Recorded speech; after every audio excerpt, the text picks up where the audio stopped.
Licence আছে। Direct line কে direct লাইনে যে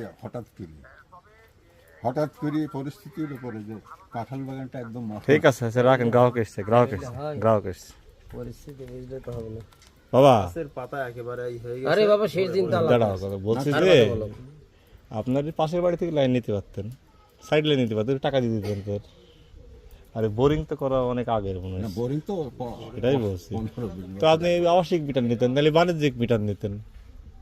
আমাদের লাইসেন্স করার জন্য প্রেয়ার দেয়া আছে। দিয়ে আমি সেটাই বুঝছি, যতদিন না হয় যদি বাণিজ্যিক লাইন নিতেন, পরে লাইনটা কিন্তু এই যে ডাইরেক্ট যাই হোক নিয়েছেন। ব্যাপার হচ্ছে আমরা এই লাইনটা খুলে নিয়ে গেলাম, ঠিক আছে। আমি এই সাইডের ইনচার্জ। জি জি আচ্ছা, তো ঘটনা হচ্ছে পরিস্থিতি প্রয়োজন আইন মানে না, অনেক সময় পরিস্থিতি না না, আইন তো হাতে তুলে নেওয়া যায় না, প্রয়োজন তুলে নেওয়া যায় না। তা যায় না। তারপরে আপনি এটা আমার কাজ একটা করেন, লাইন বাঁধতে হবে, আমরা বুঝছি, আমি বুঝছি। আমার আরি স্যার পাঠাইছে আমাদের, আমরা লাইনটা খুলে নিয়ে যাচ্ছি।